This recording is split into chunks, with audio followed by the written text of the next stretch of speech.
जिंदगानी रे बोलो।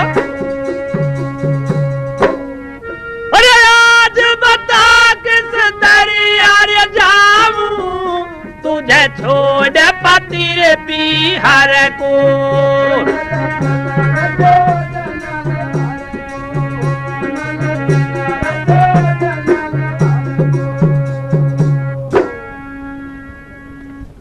प्यारे भाइयों, ये त्यागी की बात पे एक बात याद आई। एक शराबी शराब पी के और अपनी ससुराल पहुंच गया। जब घेर में पहुंचा तो उसके ससुर साहब मिले। शराब में धुत, पता कुछ नहीं और कौन कोई क्या कह रहा है, क्या कोई लगे, कैसे ढंग से बात करनी है। गांव के माहौल में समझे कर पहुंच ससुराल में गया। खरक में जाते बोले ताऊ जी राम राम। ससुरे तो पता ही, होशियार आदमी है, समझ गया पी के आया। ठीक भैया राम राम, बैठ जा। बैठ गया, न्यू झूमे के खाट पे बैठा। कोई बालक भेज दिया घर को, जा रहे या पानी तन से दूध दाद ले आदे पी लेगा। बालक ने जाए के घर का ही दूध दे दो। दूध लेकर वो छोटी लौंडिया भेज दी, यानी वक्त साड़ी लगती होगी। वो दूध लेकर आई, जीजा जी लो दूध। अरे बीबी मैं तो अभी पी के चले आऊं। वो ससुर साहब बोले है माँ बे को, अरे नहीं तू धर जा, पी लेगा जब पीवेगा। खैर वो दूध भी धर धाया के चली गई। दूध कुत्ता पी के वो झूले ही करो। शाम हो गई, घर पे रोटी की खबर आई, रोटी खवा ले जाओ मेहमान। उसाड़ा साहब भी आ गए ड्यूटी पे, तो शाम को नहीं, चलो भाई साहब खाना खा लो। चलो पीछे पीछे चले गए, कहीं ठोकर लगे, कहीं मूंड लगे।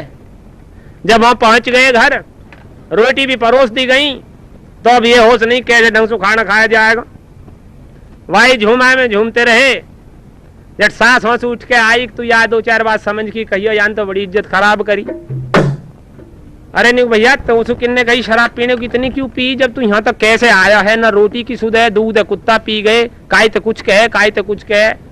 और निकताई मैं तो ऐसे रह करूं रोज। अरे निक तेरा नौज तेरा तू ताई कैसे कहे मोते निक, और निक मैं तेरी सास लगू हूँ। निक सास कैसी हो, निक तू नहीं समझता, जैसे तू या घर में ब्याह हो ऐसी मैं या घर में ब्याही हूँ। तो फिर मैं तू साडू साडू ये दोनों। अरे निक तेरा नौज तेरा तेरी समझ में आवे, काले न आवे तेरी समझ में मत जा। तो मेहरबान रानी दमयंती राजा नल के आग्रह करने पर भी अपने पीहर को तैयार नहीं हुई और यूं बोली कि महाराज मैं आपको छोड़ करके किसी हालत में भी अपने पीहर नहीं जाऊंगी। अगर मैं अपने पीहर जाती आपको छोड़ करके तो अपने बच्चों को क्यों त्यागती। मेरे इंद्रवती और इंद्रसेन दो बालक जो मैंने बड़े प्यार से पाले हैं और वे आपसे अलग करके और अपने से भी मैंने अलग करके वो वहां पहुंचा दिए, मैं उनके साथ चली जाती, लेकिन मैं आपको छोड़ करके नहीं जाऊंगी। ऐसा हो सकता है अगर आप भी मेरे साथ चलो तो हम चलो दोनों कुंदनपुर चलते हैं, कहां परेशान होंगे। तो राजा नल रो गया और रो करके न्यू कहने लगे,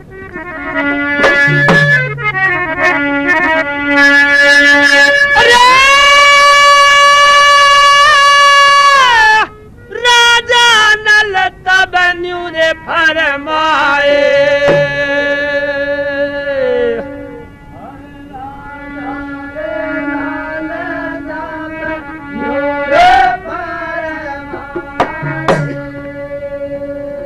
आंखों में आंसू आ गए रानी दमयंती की तरफ मुंह करके और न्यू कहने लगे, रानी मैं आपकी बात को मान भी सकता हूँ और चला भी चलूं, लेकिन मेरी आंख नहीं पड़ रही, मेरे पैर नहीं पड़ रहे उधर को, मुझे बहुत शर्म आती है। आज मैं इस हालत में, उसी साड़ी में आधी में मैं और उसी में तू, दोनों के दोनों इस हालत में कुंदनपुर पहुंचे, मुझे बहुत शर्म आती है, मैं ऐसे नहीं जा सकता। क्यों? अरे शर्म बहुत ही आयावती, अरे करके पिछला ख्याल रे,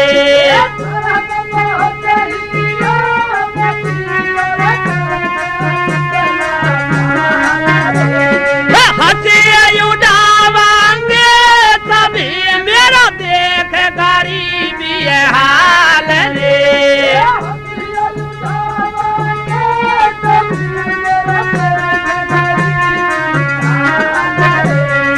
अरे एक दिन फिर ठाट लाई रे, एक दिन से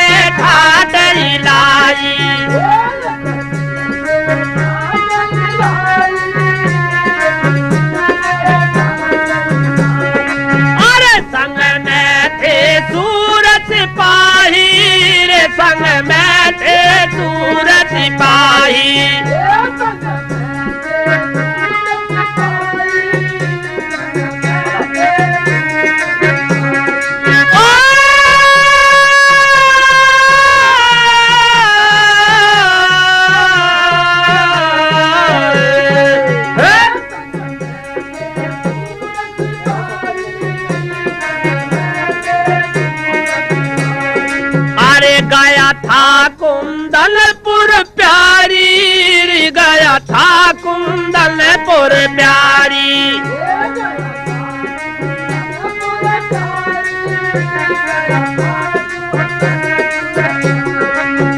स्वागत को जुड़े नर नारी, स्वागत को जुड़े नर नारी।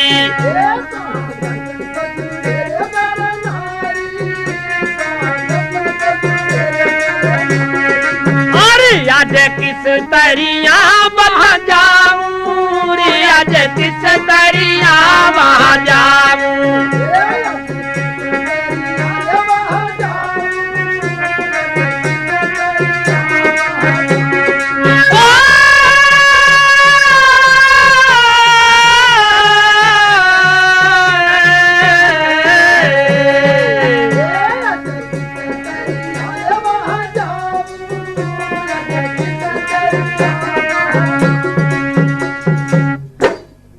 राजा नल दमयंती से यूं कहने लगे कि मैं जब कभी तुझे लेने के लिए आया था तो मेरे साथ कितने सिपाही थे, कितने रथ और घोड़े थे, और आज मैं तेरी इस फटी हुई आधी साड़ी को लपेटे हुए हूं तेरे साथ। आज इस हालत में मैं इस ससुराल में कैसे जाऊं? रोने लगे यार, ये कहने लगे कि मैं वहां नहीं जाऊंगा। दमयंती आप जाओ तो बहुत अच्छा है, अगर नहीं जाती है तो चलो मेरे साथ, आगे को चलते हैं। तो मेहरबान आंखों में आंसू आ गए दोनों आदमियों के में। हरी कर कर पिछली याद दमयंती रोई रे रोई।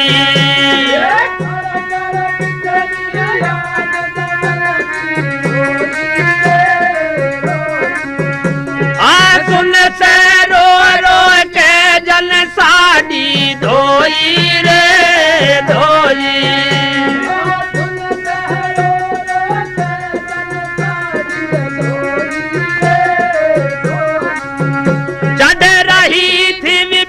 महान न साथी कोई रे कोई।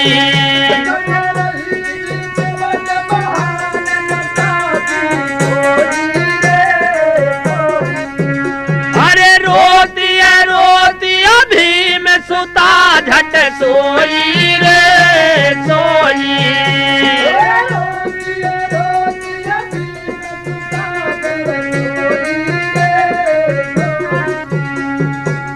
राजा नल और दमयंती उस चौराहे पर बैठे बैठे जहां ये आग्रह कर रहे थे कि चल मेरे साथ चल कुंदनपुर, और राजा नल मना कर रहे थे, तो रानी दमयंती पास में बैठी बैठी बिलखने लगी, रोने लगी कि ये मान भी नहीं रहे और पता नहीं आगे कितनी विपता पड़ेंगे और कितने दुख सहने पड़ेंगे। इसी विकलाट में रानी दमयंती की आंख लगने लगी, क्योंकि परेशान बहुत हो चुकी थी। ये समझो या तो वो नींद आई, आलकस आया, या ये समझो वो उस बेहोशी हालत में हो गई कि अपने उस दुख को सहने नहीं कर सकी। तो जिस समय ये लेट गई कुछ अचेत हालत में, तो राजा नल अपनी रानी की तरफ को देखता हुआ और यूं सोचने लगे और यूं कहने लगे अपने मन में,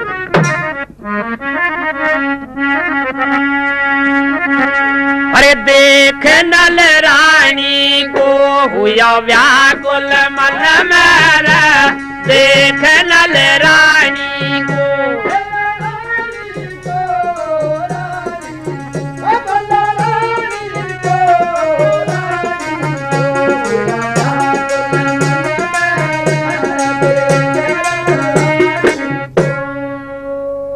मेहरबान ये सोचते हो गए कि रानी दमयंती जब अपने राज में सही हालत में होगी तो किस हालत तय होगी, क्योंकि राजा नल के घरवाली थी, सारे शहर नरवर की रानी थी, और आज उस हालत में है कि आधी साड़ी फटी हुई उसको लपेटे हुए राजा नल के सामने पड़ी है, और राजा नल की आंखों में आंसू जा रहे हैं, सोच करके यूं कह रहे हैं रो करके,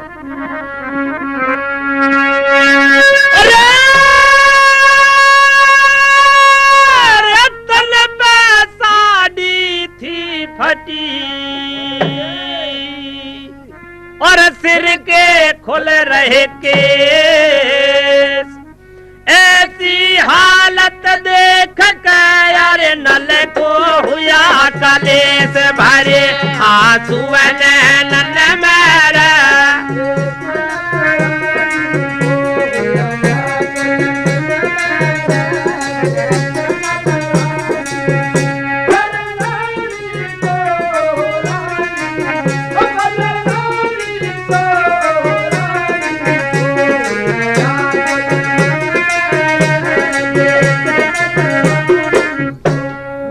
मेहरबानो, आंख तो रानी की तरफ है, लेकिन दिमाग उस ईश्वर में लगा हुआ है। उस ईश्वर से ये भजन कर रहा है कि हे परमात्मा, तेरी करतूत, तूने आज हमारे साथ ये क्या छड़ रच दिया।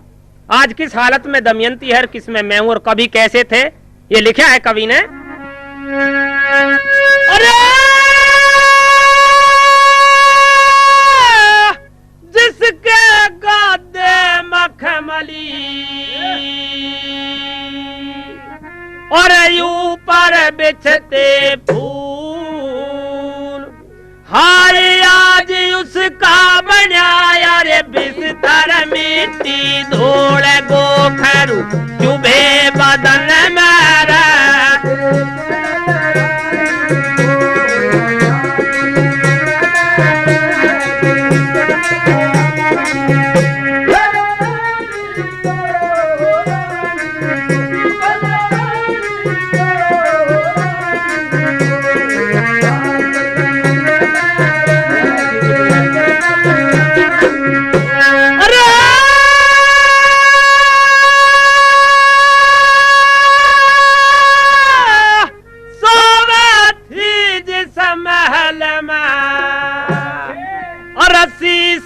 जड़े किवाड़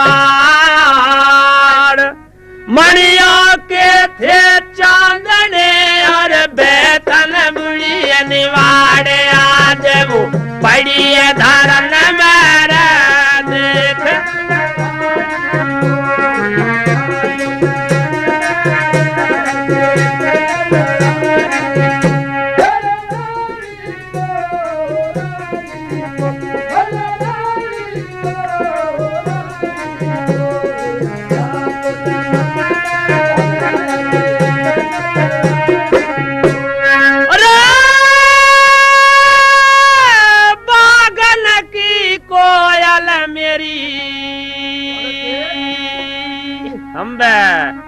इस झाड़ी दरम्यान कैसे काटेगी उम्र, अरे हाय मेरे भगवान, रोह रोह बन मेरा।